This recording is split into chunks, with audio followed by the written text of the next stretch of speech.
everyone, and Happy New Year. It's our first one of 2021. I hope you're all well and enjoying birds during this time, even if the ash juniper is causing you a round of annual suffering. I know I've been experiencing that this month.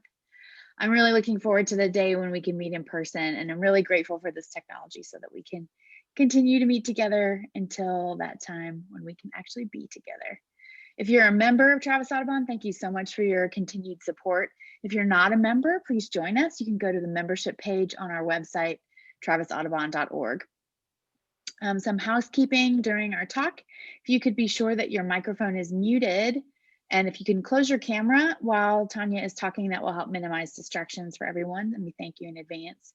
And even though you'll be muted, if you have questions, you can feel free to enter them in the chat and we'll include them in our Q&A session at the end. This meeting is also being recorded and we will share it on our YouTube channel tomorrow. As you all probably already know, all of our in-person programming has been canceled while Austin and Travis County are in stage 5. We will keep you posted about when we can resume volunteer days and bird walks as COVID conditions continue to improve. Fingers crossed. I'd like to share that our annual report for our fiscal year that ended 2020 is posted on our website, and I encourage you to go take a look at all the great things we've been able to accomplish with your support over the past fiscal year. Also wanted to mention, we're talking about bird building collisions tonight, and wanted to tell you about a project that Travis Audubon is working on with a coalition of partners to try to bring the Lights Out program to Austin for spring migration.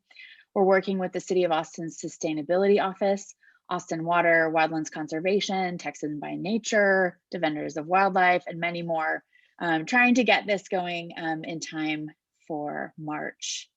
You may know about this program with Cornell, and it's already taking place in Dallas and Houston, and we would like to be next. We're looking for volunteers to help us with this, both to get the word out about this program and also to monitor for birds on the ground, which is what we'll talk about a little bit today.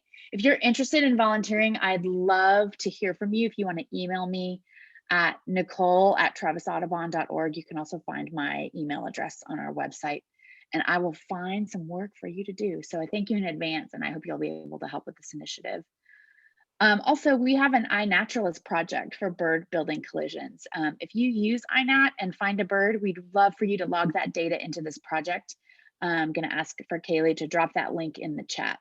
Tania will also mention it in her talk. So the more data we can collect, the more we'll be able to argue for more bird-friendly practices for our buildings in Austin. So please do submit any birds that you find to that project. And now I'd like to introduce Jane Tillman, our friend and longtime Travis Audubon member, who's the chair of our membership committee, and she'll introduce tonight's speaker. Hi, Jane. Hello there. Thank you, Nicole. Welcome. Well, tonight we've invited Tania Homayoun to speak on a very challenging topic. And so I applaud you all for having the guts to attend tonight, because it's challenging, mitigating bird building collisions.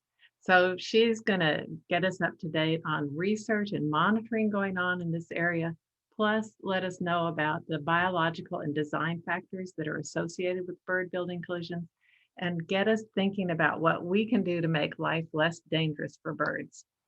Tania does have a connection. She has 2 degrees, a connection with our local area, and she has 2 degrees from UT Austin, but then she went off to Minnesota, University of Minnesota, to do a PhD in conservation biology, and she studied the impacts of urbanization on landbird communities, which sounds like a great topic in itself.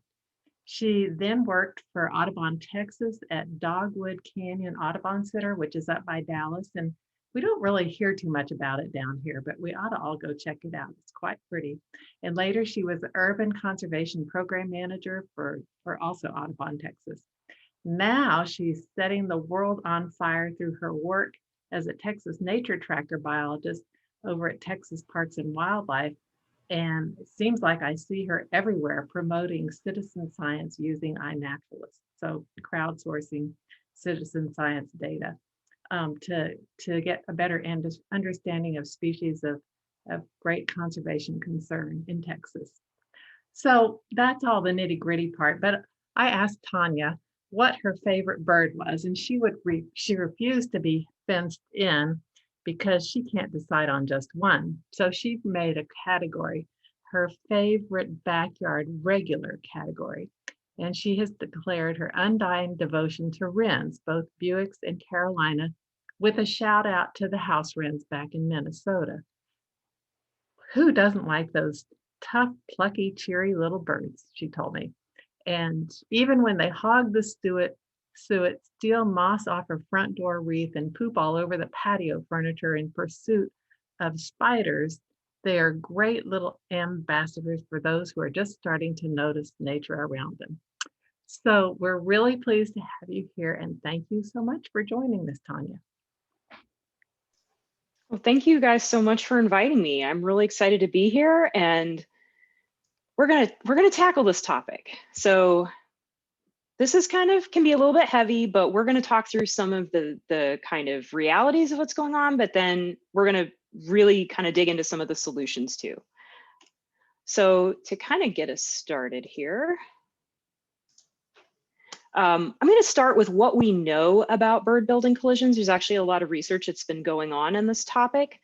Kind of get us some grounding on that, and then from there talk about some of the conservation implications of collisions. So when we get into talking about why we want to do interventions to try and prevent this from happening, one of the really cool things we can have in our back pocket is to be able to say, you know, this actually does matter to birds from the bigger picture of their conservation.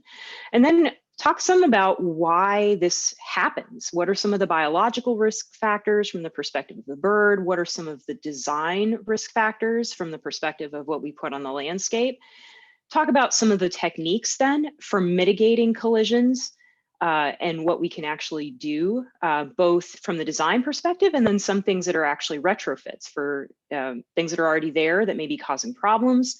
And then kind of end on the looking forward at some of the various things we can do through lights out and monitoring programs, including talking a little bit about what is hopefully coming down the pipe soon across the state of Texas.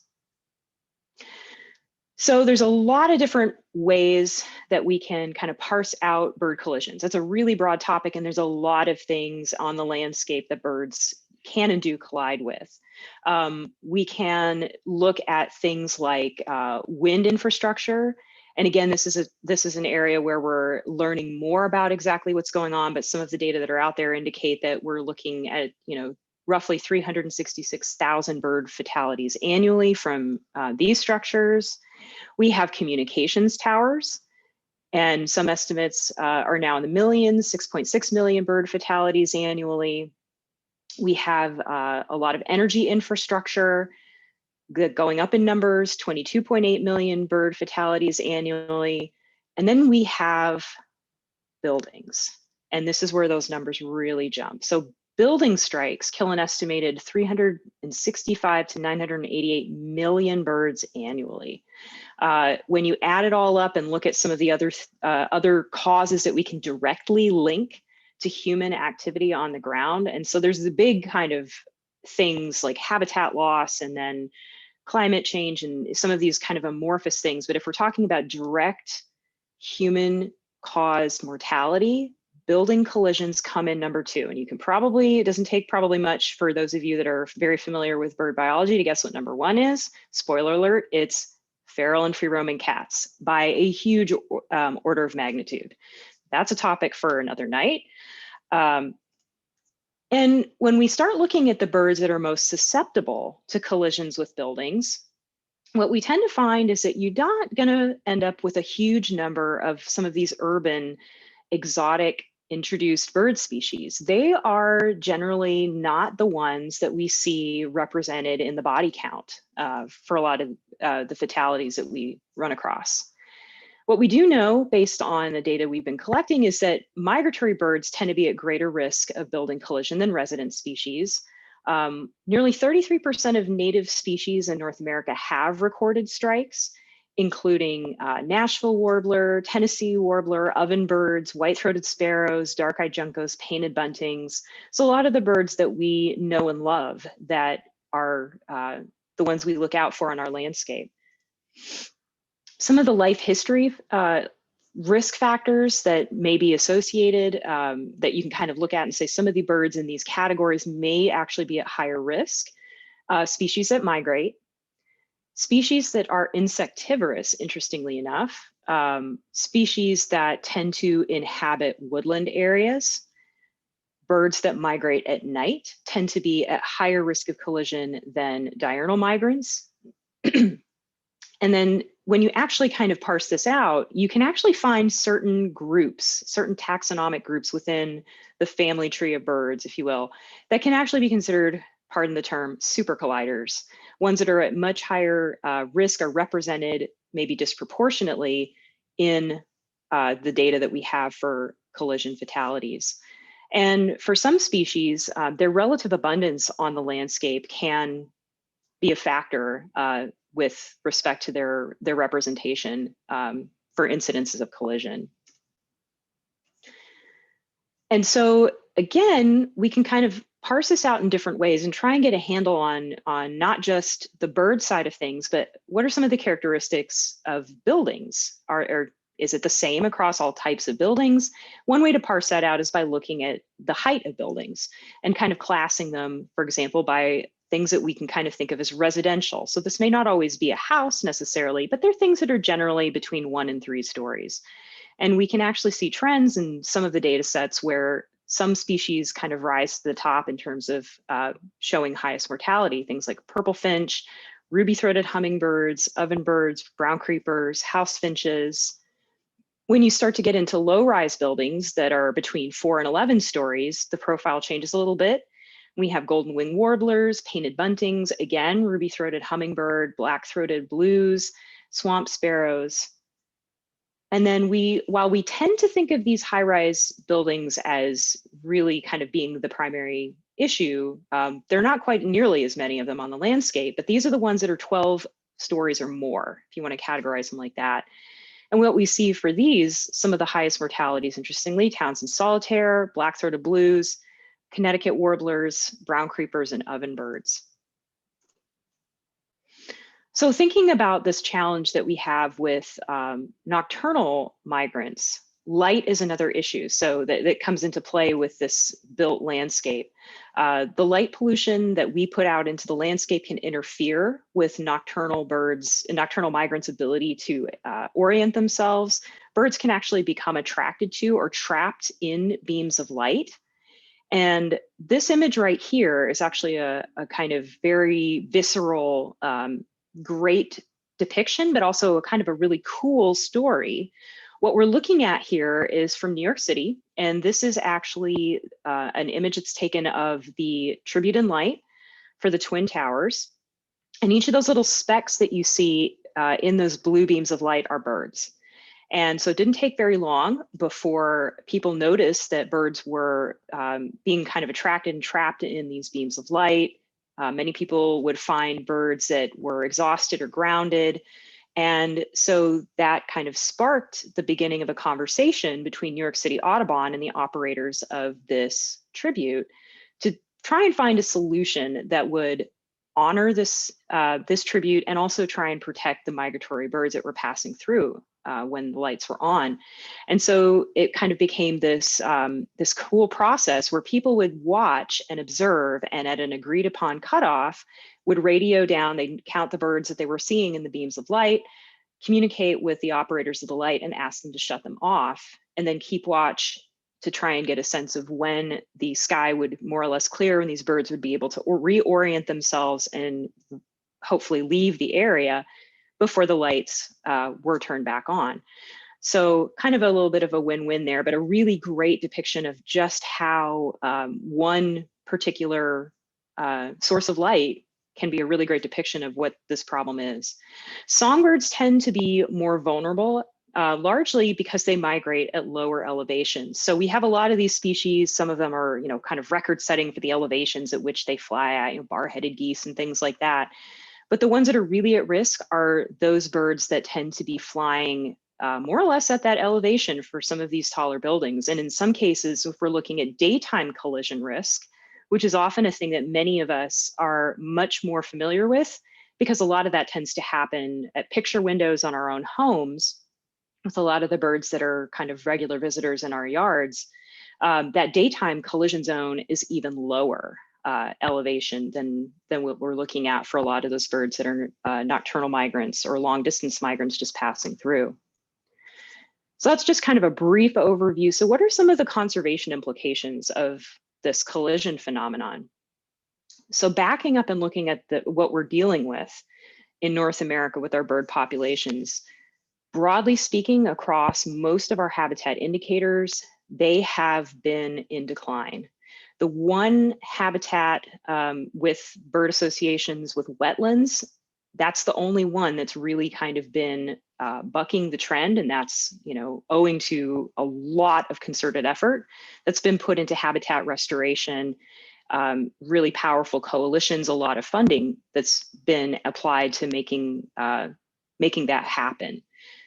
And we haven't really gotten to a place where we've been able to do that for other groups of birds that are associated with grasslands, arid lands, forest. All of those groups of birds have been in steady decline since the 1970s, since we really started to measure bird populations in the Americas. And one of the latest studies to really kind of encapsulate some of this, looking back to 1970, a publication that came out in the journal Science in fall of 2019, really kind of brings us into an accessible package. When we look at all this, we've lost about nearly 3 billion birds, 2.9 billion birds off the landscape of North America since 1970. What that translates out to when we're talking about the birds that we know and love in many cases, it's 1 in 4 birds gone off our landscape.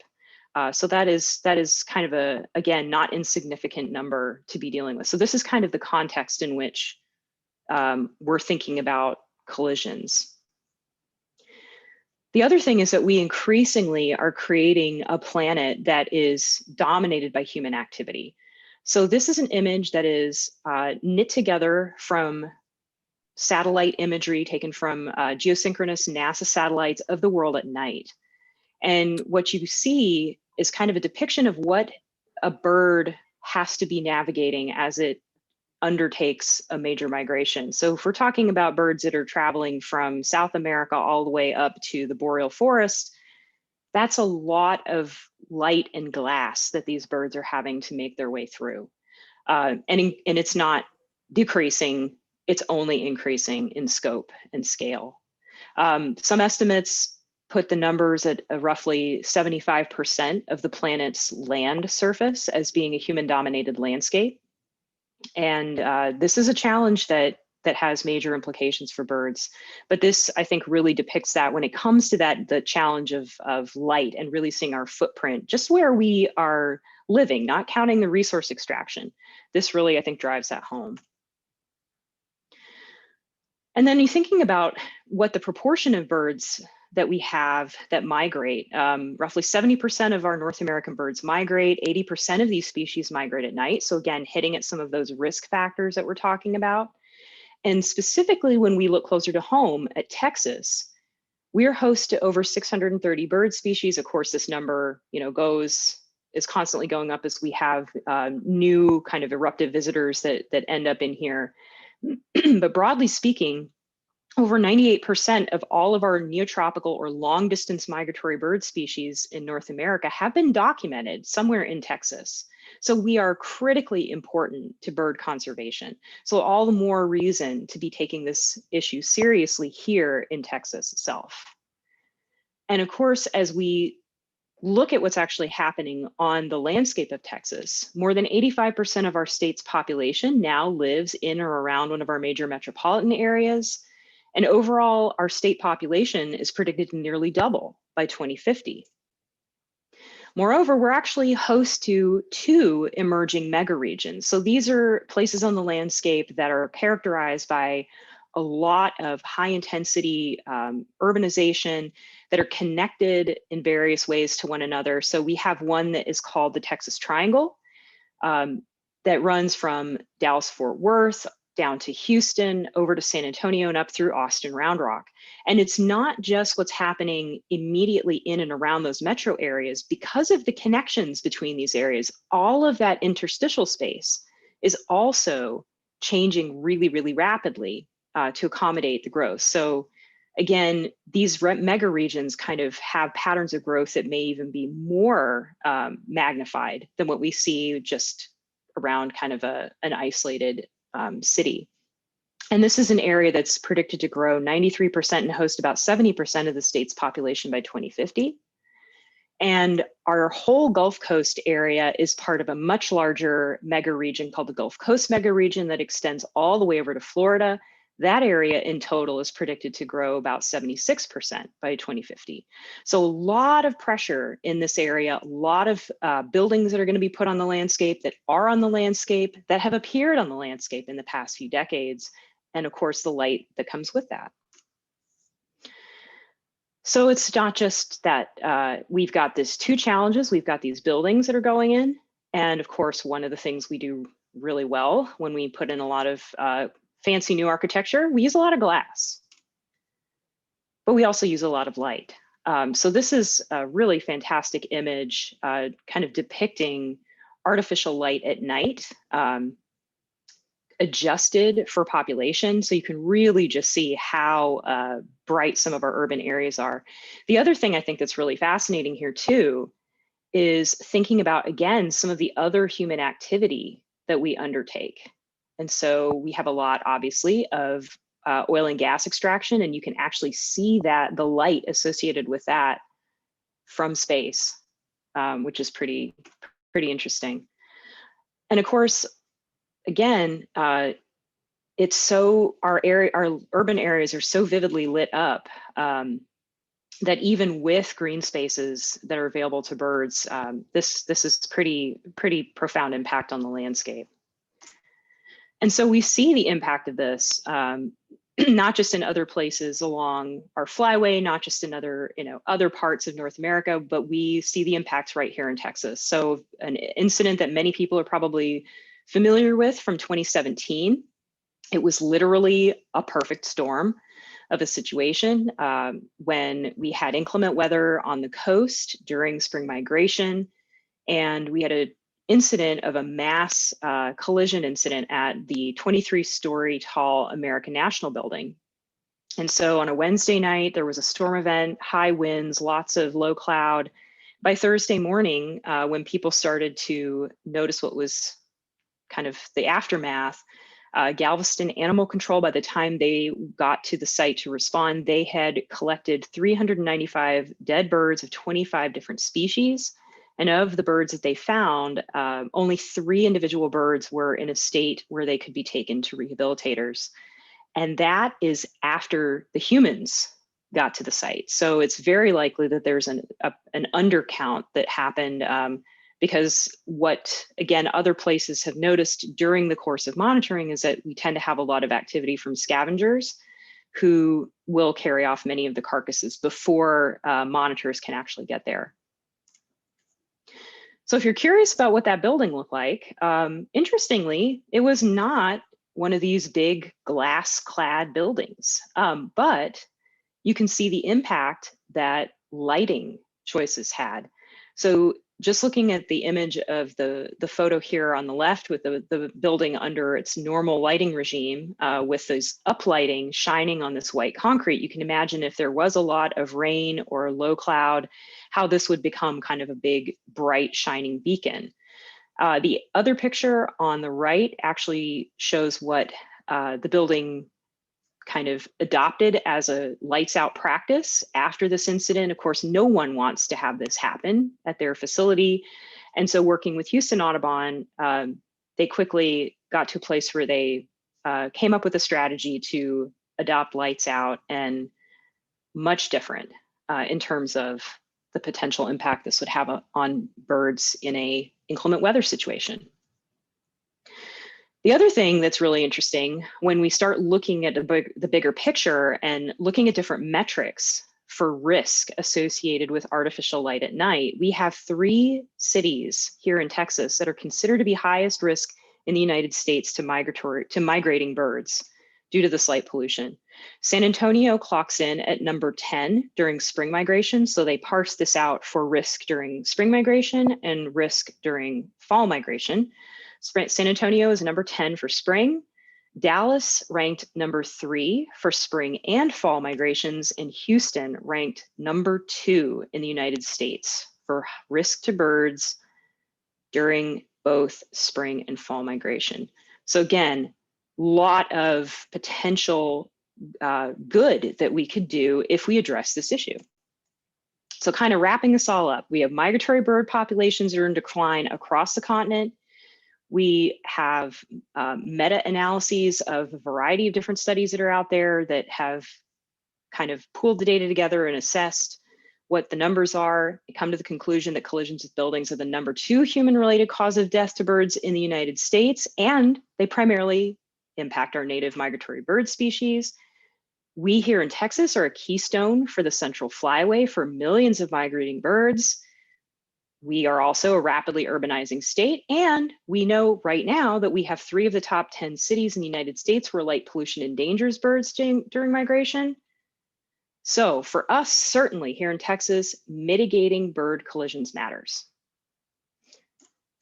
And in a big picture, this is one of the actions that's been identified, going back to that study that talked about those nearly 3 billion birds that have been lost since 1970. This is one of the infographics that they produced as public outreach to go along with that publication. One of those key things that we can do is making windows safer.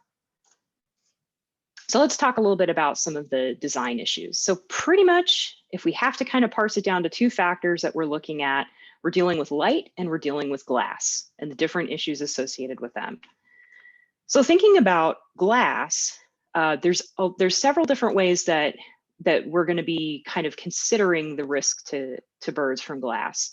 And this is actually one of those activities that if we were able to be in person, one of the things I really like to be able to do is get out and walk around a building, especially if you're, during night or day, there's a lot you can see.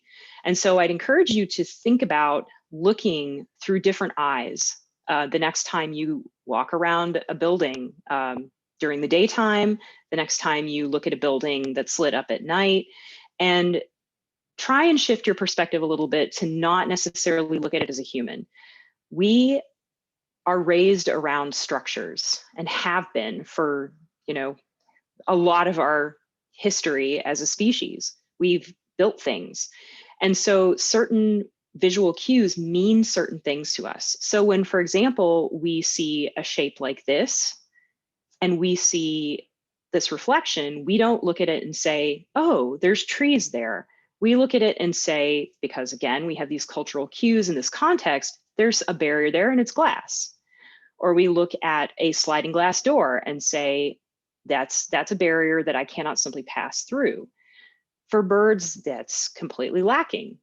They see what they see. And so reflectivity of glass is a huge issue. Reflected habitat is not something that a bird is going to perceive as a barrier. They're going to perceive it as more habitat. And that's a risk right there.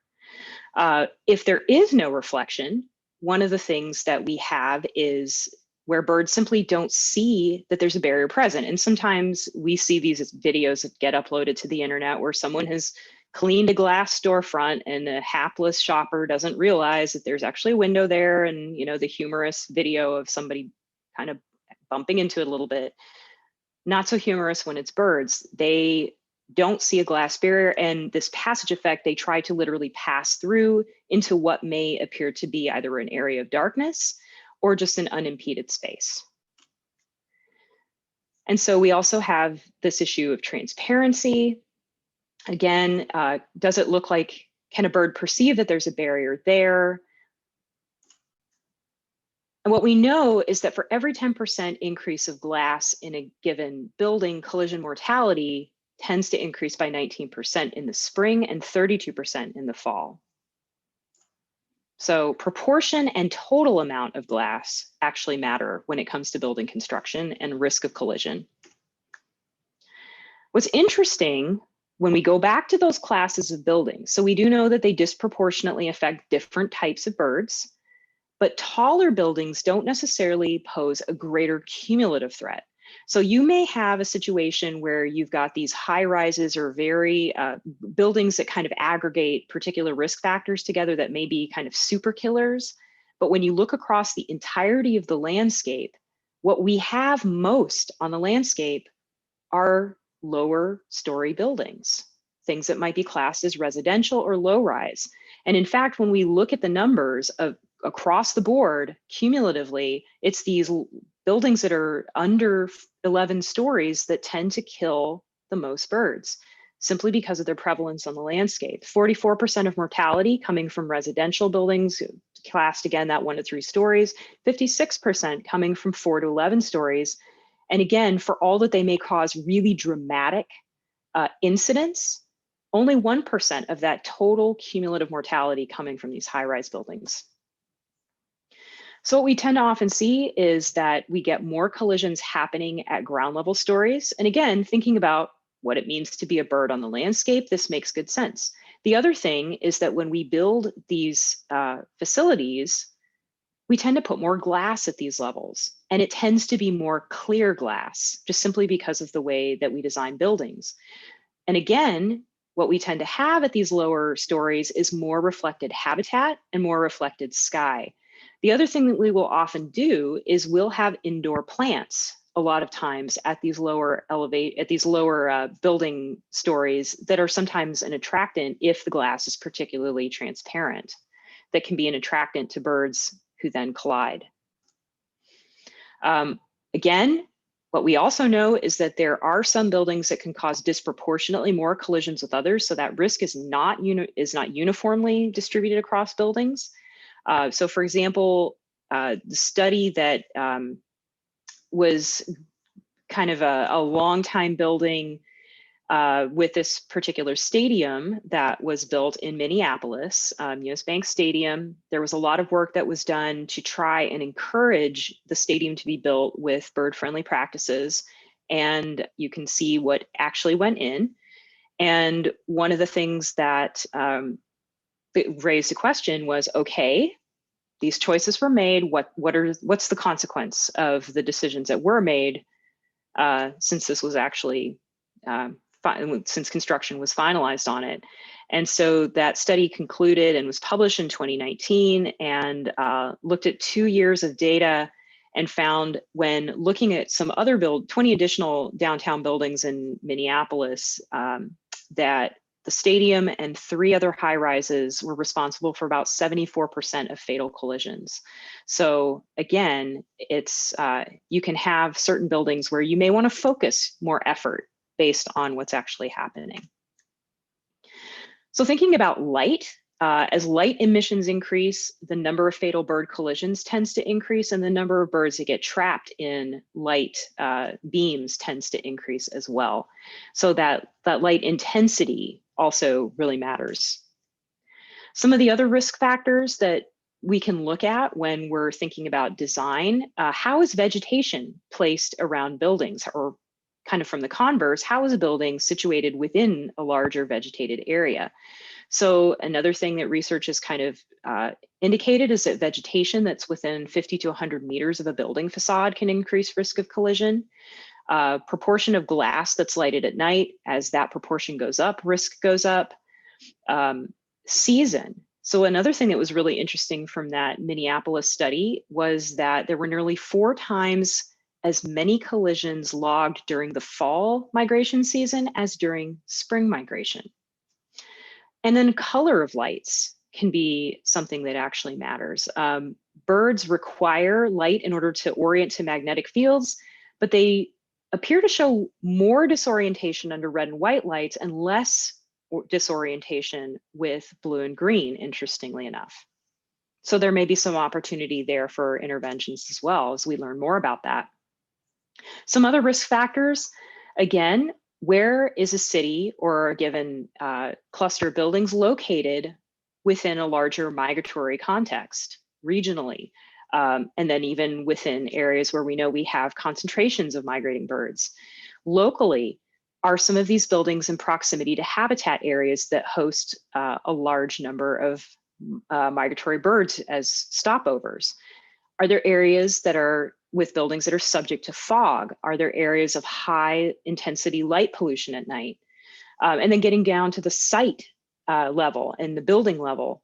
Again, looking at that adjacent landscaping, the level of glass coverage. And when we talk about glass, you'll often see in the literature that's referred to as glazing, glass and glazing. Is the glazing or glass reflective? Is it fritted? So again, what level of visibility to birds has been kind of built into that glass? Is there interior, exterior lighting, and of what nature is it? How is it distributed across the building? How's it being used?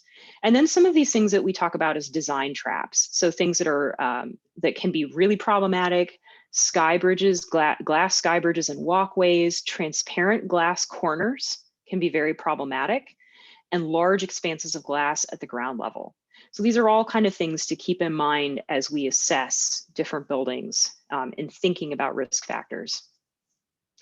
So that's kind of the problem. Let's talk about strategies to push back against it. What are some bird-friendly design strategies?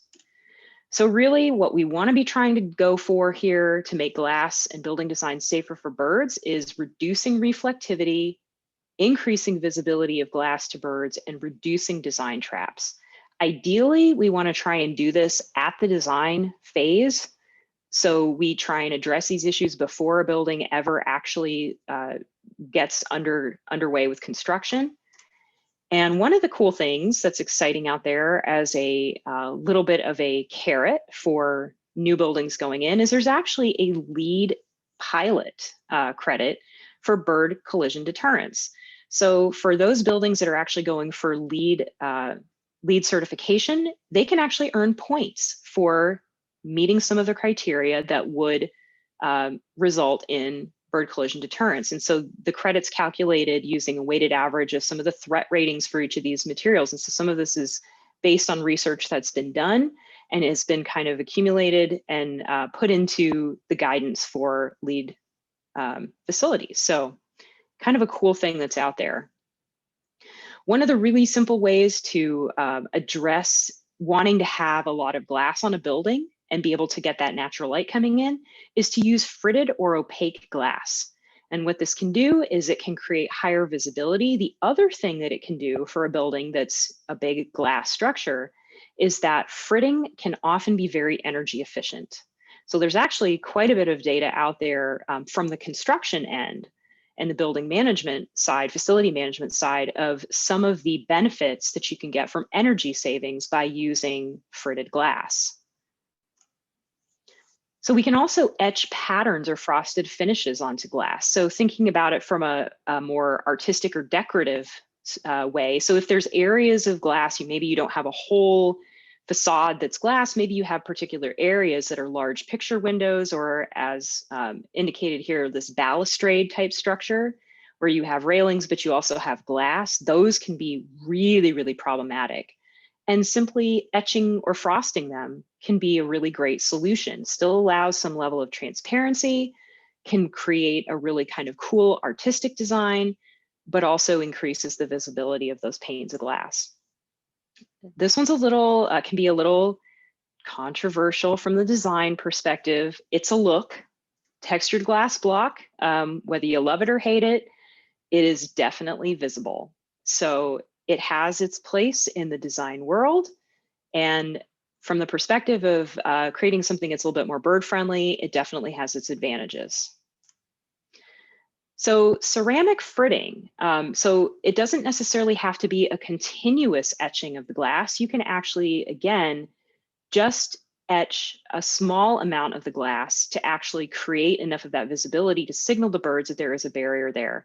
So looking at research by American Bird Conservancy, with just 20% of the glass surface covered with ceramic fritting, collisions can be reduced by more than 90%. And another tactic that sometimes people use, maybe in concert with certain other things, is angling the glass. So there's some suggestion that in the right conditions, angling glass downward with a 20 to 40 degree tilt can actually reduce mortality. Again, playing with the visual cues that birds are seeing in terms of reflected space And when you bring fritting into it, this can actually, again, be even more effective. So this is actually, I'm going to get the name wrong. It is where the Cowboys play. I believe it's AT&T Stadium, but the new Cowboys Stadium. But again, this is actually really interesting. This was not designed for the purpose of being bird friendly, but it's a whole lot of glass, and you're putting a whole lot of people in there to watch a football game, and you don't want to cook them. So one of the strategies they used for that was to incorporate fritted glass into the construction. So one of the benefits that it has is, as you can see here, the property of the glass is much different at these lower levels than when you go up higher, and the fritting intensity decreases on the glass. Another thing that we can do is use exterior window treatments, and there's a lot of really cool things if you're an architecture buff, looking at some of the design opportunities that louvers and shutters outside of windows really can create in terms of a really cool visual effect. So again, strategic use of these is not just something that can be used to kind of create a cool design effect. They can be very practical from the perspective of blocking some of those dangerous properties of glass to birds. And one of the really cool technologies that's out there is taking advantage of the fact that human vision is very different than bird vision, and that we simply cannot see into the ultraviolet spectrum where birds can. And so thinking about what we can do with that fact, there are companies out there that are starting to design glass that has UV patterning built into it that is essentially intended to be visible to birds in that UV spectrum and simply not be something that is an impedance or noticeable to the human eye, since we lack the ability to see in that spectrum. So there's, for example, one company, Arnold Glass, that makes Ornilux. And again, this is something, interestingly enough, that's specifically designed for the purpose of being bird friendly. So again, talking a little bit about these design traps that can increase the risk to birds. So you can have glass corners that create a pass-through effect. So again, trying to think through these things before putting a building in the landscape, especially in areas that are in proximity to bird habitat, something like this could be really problematic under the wrong lighting conditions, especially. Considering how we use landscape elements in conjunction with glass. So again, it's that trade-off. We really want to be able to create a lot more kind of lush and greener spaces perhaps around buildings, but then really thinking through how that plays with glass and ways that we can balance the two. So again, here's a great example of glass treatment used here on these lower windows right next to trees, and it's like a mirror. This could be a particularly problematic area for birds.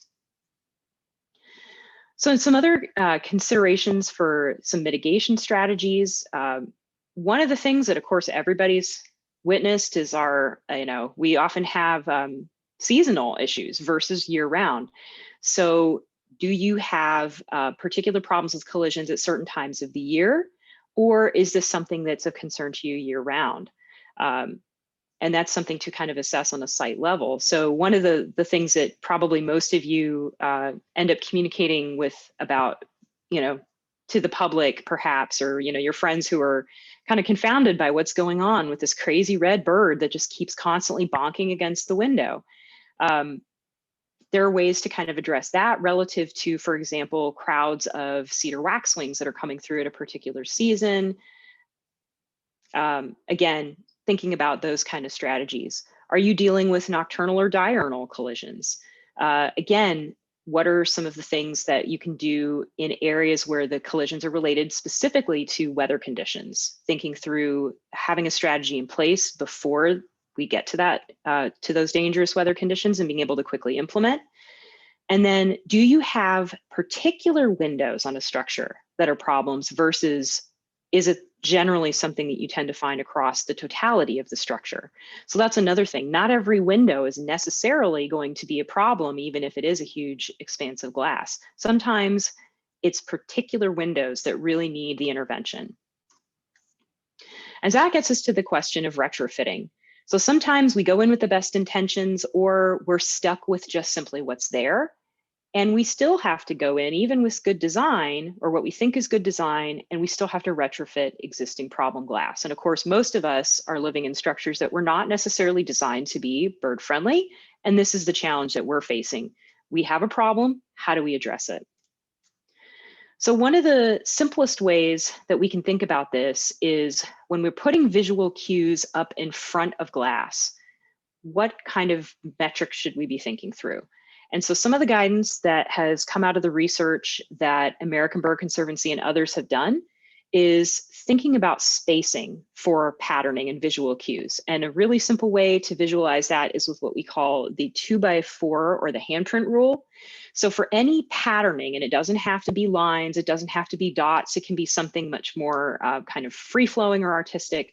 But generally speaking, when you have patterning, to really maximize that effect, you want to try and get no more than 2 inches of vertical space and no more than 4 inches of horizontal space. And in fact, at this point, there's even some talk that that 4 inches of space would probably be better managed down to even 2 inches. So it becomes a maybe 2x2 rule. But at the very least, this is kind of some of that basic guidance to start with if you have something that's a real kind of problem. And a lot of this, one of the easy ways to kind of think about this is if you think about simply the form of how a bird's body is in flight, and just keeping that in mind. So again, that 2 inches of spacing, thinking about the way that their little bodies kind of are in flight, and the 4 inches, thinking about the typical wingspan of many of the species that are at highest risk for some of these collisions. And with that 4 inches, you can see what the potential benefit would be of collapsing that down to even 2 inches to really signal to a bird that if nothing else, maybe I should slow down a little bit before I try to go through here. So the other thing to think about is coverage. This is a personal example from what used to be my office at Dogwood Canyon Audubon Center. And you can see there, when they built this facility, they were trying to think about bird-friendly design. You can see the angled glass that's right there with the feeder area. The feeders are right up next to the glass. So again, trying to think about that risk factor. And we'll talk about that a little bit in a second. And for the first couple of years, didn't have any problems. And then at some point, we had a winter where we had an eruption of pine siskins, and the feeders back there. So this is actually a picture during the spring season when we had the hummingbird feeders, but typically we'd have finch feeders out there during the winter. And there was a period of time where the flocks of birds were so kind of noisy and raucous that we had attracted the attention of a Cooper's hawk that found this to be a really great place to come hunting. And when that bird would come in, all the little birds would flush, and I basically would have this daily routine of having this crowd of birds crash into the window, having to run out and fish a lot of these poor guys out of the mud. So quickly, that got to be very distressing and something that we just wanted to kind of nip in the bud. And so owing to one of our fantastic volunteers who got up on a ladder and helped install some of this bird safe tape on the exterior of the window, we mitigated that risk at the window that was the highest risk problem. And essentially after this was put on with that 4 inches of spacing, I didn't have any more collisions there. That said, you can see on the other pane of glass that had not previously been a problem that some enterprising bird decided that it was going to try and go through that window at some point when I was not in my office. And I came into work one day and had this ghostly print left on the window. So it is often an iterative process. Keep that in mind, that you may have to kind of go back and tweak things a little bit, and that sometimes when you fix one area, you may actually end up needing to kind of address other areas that you hadn't previously recognized were problems. So a little personal anecdote there.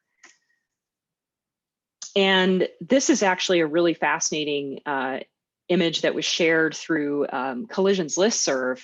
And you can actually see on here that there are decals on this window, but there's only 3 of them. And you can actually see where, again, a bird attempted to fly into a section of the window that was not covered in a decal.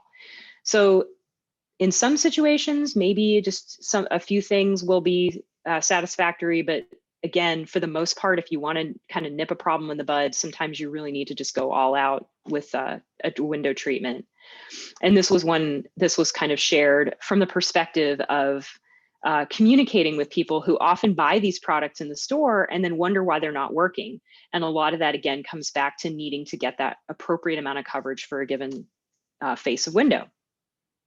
So in some situations, full netting or screening on window exteriors can be useful. So this is actually a photo that I took when I went up to Nebraska and visited Roe Sanctuary, which is famous for its crane migration, but they also host a lot of other birds, and this is one of their viewing areas that they had, and you can see the feeders in the background. Now, one thing I will say is it took me a long time to get my camera to focus on what I wanted in this image, which was specifically the netting. So the particular kind of netting that they have installed, again, on the exterior of the window with enough spacing so that it's a little bit of a kind of a trampoline effect. For the most part, with good camera equipment, the camera goes and basically focuses right past, because again, for those for photography opportunities, the lens is going to be focusing much farther away than where that the distance that the netting is at. So it took me several tries before I could actually finally get my camera to pick up that netting. For the most part, it would not. So this can often be very effective, and with a little bit of testing, you can determine whether or not this will be something that would work even in a place that is specifically designed for bird viewing. But again, the concern here was they're bringing birds in, there's enough of an attractant, they were very concerned about creating a collision risk.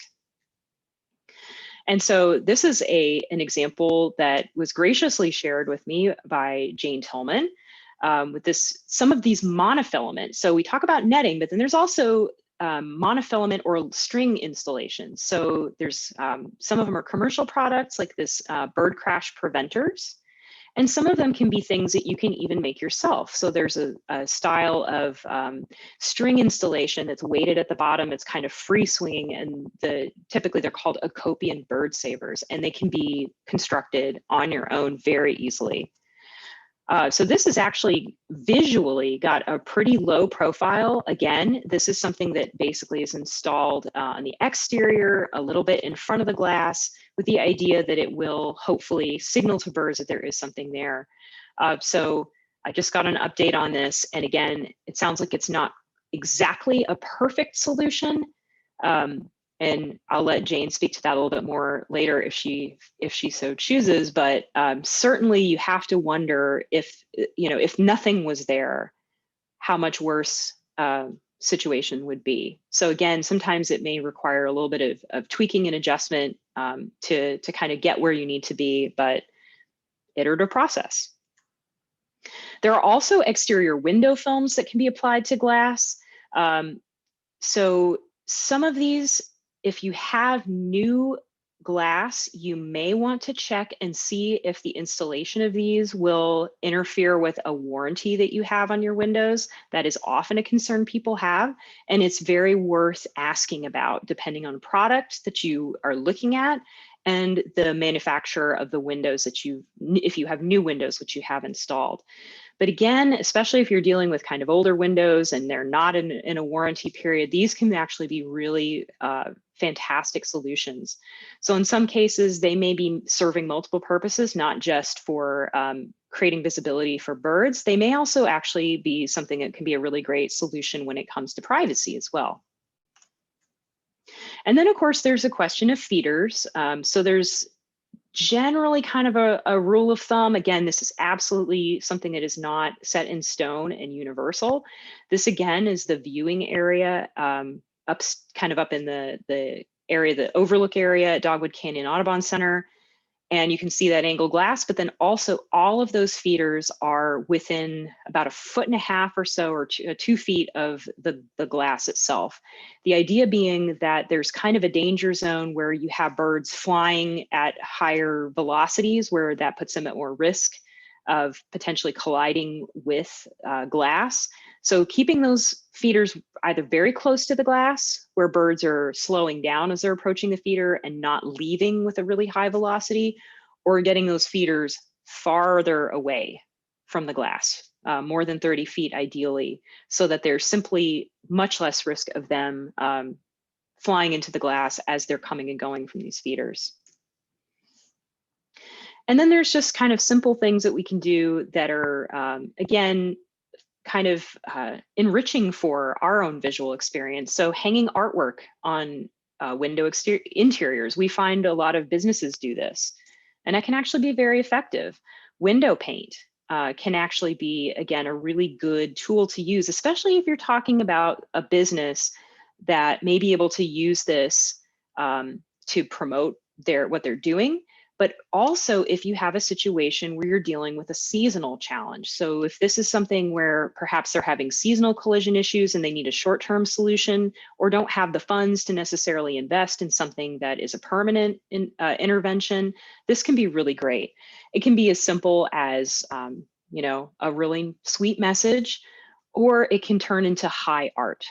Depending on who you get to do this, you can create some really, really cool things. Thinking about, again, how we use some of these structures. So sky bridges don't have to be problematic. This is actually a photo that I took while someone was driving me through Houston. And we were at a light and I was like, stop, stop, stop, stop, stop, stop.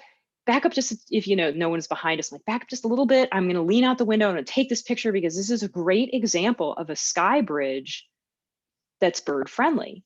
So my understanding was that this particular, the two buildings that were connected, that I believe this was for the Houston Ballet, and the idea was that this cladding would provide some privacy to the people who were walking back and forth. And the other result that it has is it's not transparent, and it creates a nice solid visible structure that birds are easily able to perceive. And so one of the things that we do know is that mitigation can be very, very effective. So this is a building, this is actually, comes from Portland, Audubon Portland. And this was a new building that went in, and within a very short period of time, the occupants of the building noticed that birds were colliding with windows. And when they started monitoring, they found that they had at least about roughly 125 collisions per year, rolling up to about 95 avid mortalities annually. So what they did is they retrofitted the building about 3 years after construction using a particular full coverage lined pattern film that was applied to the exterior of the building. And you can kind of see the before and after right here. Kind of looking at this perspective. And what they found, again, continuing to monitor to try and see how effective this was, post-retrofit monitoring, they had a 94% reduction in the strikes that were happening on this building, basically coming down to only about 7.5 collisions on average per year. So can be very, very effective if done well and in the right place. And again, that monitoring piece can be really, really powerful in showing how effective these mitigations can be. So that said, speaking of monitoring, there's a lot of different things that we can do just simply beyond design, thinking about this bigger picture of what's happening on the landscape. And so this is where Lights Out program and programs in this bigger initiative of collision monitoring comes in. So generally speaking, these are programs that tend to be active specifically during spring and fall migrations. So depending on where you are in the nation, or at least in our Northern Hemisphere, March through June, and then August through October. And buildings that are participating may take a variety of different kinds of actions. So one of the strategies that a lot of buildings choose to take that's very visible to the public is turning off exterior building lighting. In many cases, if you have a situation where you have particular groups of businesses within a building, or maybe you don't have a whole lot of exterior lighting on a given building, turning off interior lights when the offices are not in use, especially on those top floors, or setting up a situation where timers have been installed or motion sensors that will turn lights on when people are actually in motion through the building. Can be a very effective way of getting those interior lights off when people don't need them. drawing blinds after dark. So let's say you have some of these areas where, again, the sun, northern latitudes, the sun is down pretty darn early, people are still at work. Maybe that's the time to go ahead and draw your blinds and use task lighting rather than full lighting in an office. And then, of course, dimming or turning off lobby and atrium lighting where possible. Not always necessarily something that buildings want to do for security reasons, but simply dimming it can also be something that can be helpful. Any reduction in light is helpful. Another big challenge that we face out there on a cityscape is searchlights and spotlights. And there's a lot of different reasons people use them. And so if it's something that is not going to be stopped, then the question and the conversation can be had, can we change the timing of when these lights are used? So for example, if there are spotlights that are used for particular events or festivals or observances or you know, kind of light shows, can those be would the operators be willing to change and shift perhaps the timing to try and avoid the highest risk times during spring and fall migration? Have them be winter or summer festivals instead. Not ideal, but again, respects whatever it is that the event is and still tries to protect the migrating birds as much as possible. And then we come to kind of the really tough nut to crack here. So you can get a lot of individual buildings that are really, really excited to jump in on this and get those lights off. But then we have this bigger challenge. And this is where I think in the long term, we really want to be going, is thinking ahead, not just for lights out, but thinking on this bigger scale for dark skies compliant lighting that really respects the fact that we have the design and the technology and the know-how to be able to put lights on the landscape where humans use them and try and reduce as much as possible that light trespass that's going into places where it's unwanted. And there's a ton of really fantastic resources out there, especially associated with a lot of groups that advocate for dark skies initiatives. They have got fantastic resources pointing out, even within a light fixture, what kind of design features are going to encourage light trespass and which ones are going to be better for targeting that light down to where humans actually will use it, and it will be less likely to interfere with other organisms out there. So again, things that are shielded, things that point downward, those are generally going to be better than things that are putting light indiscriminately up into the landscape. And we're actually at a place right now where that is something that a lot of cities are starting to rethink as their lighting infrastructure is aging out. And they're starting to look at going back in and replacing that older lighting with sources that can be compatible with LEDs. So it's actually in many cases a great time to be having those conversations about the fixtures as much as the new LED lighting. So there are a variety of active lights out programs across the United States and into Canada. And I will actually, at the very end, I have a slide that has some of the links for looking at where some of these are in addition to some other resources. And so what's really exciting closer to home is we are on the cusp of some really exciting stuff. So again, we have two cities that this past fall were able to work with Cornell Lab of Ornithology on their birdcast program.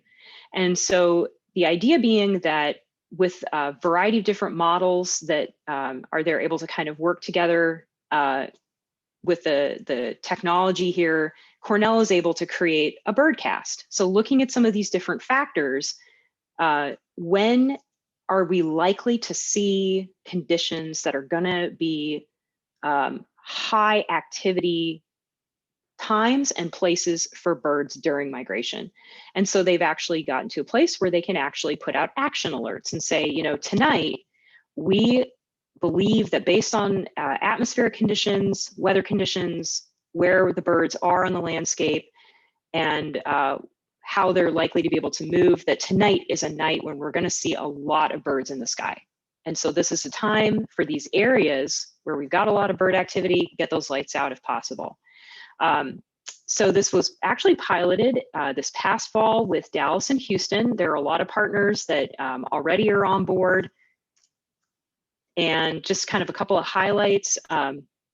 Dallas actually was able to get a lot of buildings on board with the Lights Out program and get commitments for a lot of them to turn off their exterior lights through mid-October of last fall. It actually had a city proclamation for Lights Out nights, and again, regularly getting these collision monitoring, these birdcast alerts, and then subsequent collision monitoring after them.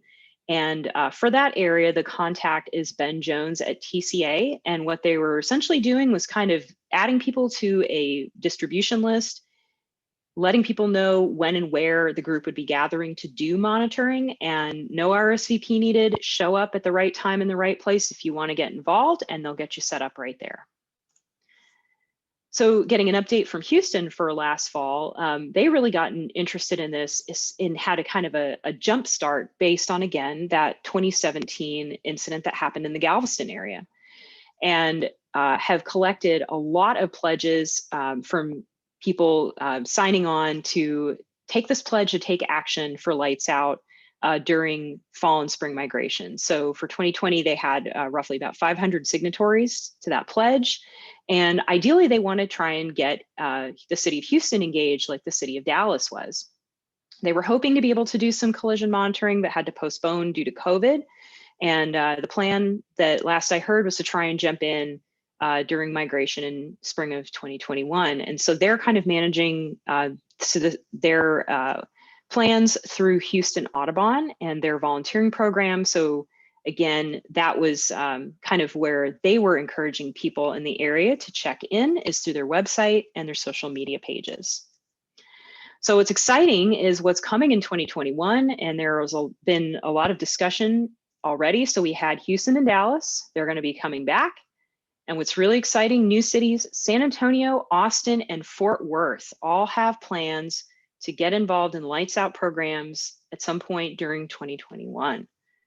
So right now there's discussion, actually there's kind of calls and discussions between various partners, including Scott Loss at Oklahoma State, who is one of the authorities on bird collision monitoring, to talk about what needs to be going into protocols to try and basically get something that's really robust that can be accessible for volunteer monitors, but also produce some really valuable data. So I'm hoping, as I hear more, and as certainly locally we hear more in these different cities, that we'll get the word out and be able to get the right people in the right place at the right time to help out with this. But until then, and year round, I would strongly encourage any of you who are interested in this issue to, if you have not yet, sign up for an iNaturalist account. It is completely free. And log your observations for any collisions that you find here in the Austin metro area into the Austin Bird Building Collisions project in iNaturalist. So this is a screenshot of what that project looks like. So you'll see the little Travis Audubon logo up there, and you join this project and share your observations if you unfortunately do find any collisions. This kind of information can be very, very important, again, to getting a handle on which species we're finding, what the scope of the problem is, and if you may actually be able to find that there are some areas that are particular hotspots as well. There's a variety of other iNaturalist collision projects out there too, if you're curious. There's one that kind of covers the entirety of US and Canada, and looks like there may be some data points down into Mexico as well. There's one that's actually specific to UT San Antonio campus. They're actually running a project there too. Duke is another university that's got its own campus project. And then Bird Safe St. Louis has another great project to check out. So a variety of different projects that are, and these are just ones that are specific to iNaturalist. A lot of other places have set up their own independent portals for collecting this kind of data. And so again, this is a tough topic, and the people, one of the things that I really appreciate are a lot of the people who work with these issues and who tackle this on a day-to-day basis. They're kind of my heroes, not just because they're incredibly dedicated with the work that they do. And I had the absolute privilege of learning from so many knowledgeable people who were so gracious with what they knew. But they also, I think you have to have a lot of optimism and a sense of humor. So this is kind of a fun little thing. I was fortunate enough to be able to attend a bird-friendly buildings working group meeting that was actually held up in Minneapolis while I was with Audubon. And so there were people from all over the network who kind of met, they would come together and talk about this issue and, you know, kind of compare notes and try and come up with some bigger network-wide strategies. And at some point, you know, coffee breaks and things like that. And so we noticed that one of the folks had gotten us some coffee and was making some notes on their on the coffee mug. And so the little message here was, know what sparks the light in you, then use that light to illuminate the world. And what we noticed that Judy Pollock with Audubon Chicago region, she had given it the bird-friendly edit. Know what sparks the light in you, then turn that light out at 11 p.m. during migration, which I thought was like a perfect encapsulation of that, you know, kind of, you know, that spirit that it takes to kind of tackle this issue. So there's a lot of really great people that are doing a tremendous amount of work out there. And this slide does not even begin to capture the scope of all the groups that are out there working. So I do want to acknowledge a lot of these groups that have done some amazing groundbreaking work, in addition to the ones whose logos are not represented on here. Tons of universities, research institutions, nonprofits, investigating both the science and solutions of collisions. And so again, any of us working with bird conservation, thank you deeply for the work that you have done. So I do want to kind of, I'm going to put this back up as we do some question and answer. So really fantastic place to check out kind of a one-stop shop for resources around glass collisions is American Bird Conservancy's website. There's also, if you're curious to find out where some of these other lights out and bird-friendly buildings programs are, you can check that out. Audubon keeps a list of those. And what was really exciting for Texas specifically was that Laura Bush put out an appeal specifically for lights out last fall, which was so exciting. And so it's a little hard to get good quality on videos here, but I strongly encourage any of you to find that and be excited, because that was really, really cool to kind of get that shout out. So that said, that's all I had prepared for tonight. So please feel free to reach out to me with any questions. If you happen to also be on iNaturalist, since we were speaking about that platform, please feel free to connect with me there. So I'll leave this up for a couple more seconds if anyone wants to grab a screenshot of email address or iNaturalist handle, and then I'm going to put it back on the slide with the resources in case anyone wants to capture those. So with that, do we have any questions? Yeah, thank you so much, Tania. We kept track of some of the questions, which many of them you answered in the course of your talk, but we'll review a couple. One of the questions from the early part of the talk where you were listing numbers of mortality from different causes, are those numbers of losses annually in the US or numbers worldwide? Those numbers, I believe, were for the US. Okay, for the different types of collisions. Mm-hmm. And then there was a follow-up question about the terrible incident in Galveston. And obviously you can't have an exact comparison without having another storm in those exact conditions, but was there any overall change to bird collisions at that building implementing their lights out, the changes that they made? Have they had success in avoiding such big mortality events? That is a great question. And that actually would be a great question for Houston Audubon, since they were working really closely with that building to kind of get that solution implemented. I will say that I have not heard anything to the contrary. So it sounds like, again, that seemed to be a good intervention for that, for avoiding a repeat of that situation. Okay, great. You addressed this for big buildings with the whole lights out program, but we assume that homeowners dimming their lights, pulling their shades, all of those things work just as well for ways that they can help at home is turning your lights out at home. It has the same effect. Absolutely. Strongly encourage that. And I would say even thinking about the way that we do landscape lighting. So often we love to have the lights, especially on those beautiful spring evenings, and we'll have our uplighting into trees. And so even thinking about, am I outside actually using that space? Maybe if not, maybe I should turn those lights off, put them on a timer, something like that. So even just beyond what we do inside the home, there are things, or if, for that matter, if you're doing some redesign, with exterior lighting, thinking about, again, well-shielded lights that will prevent a lot of glare. So that actually, there was a situation in the neighborhood I lived in, up in the Dallas-Fort Worth area, and they redid the lighting, and it was globe lighting. And it actually created a hazard situation because the glare was so bad that you could not see other people coming at you on the sidewalk. So you can also use some of these, arguments to kind of back up some of that, even on a neighborhood level as well, if you have lighting that is at a place to trade out. But absolutely, anything that's applying to these big buildings can absolutely be applied at home.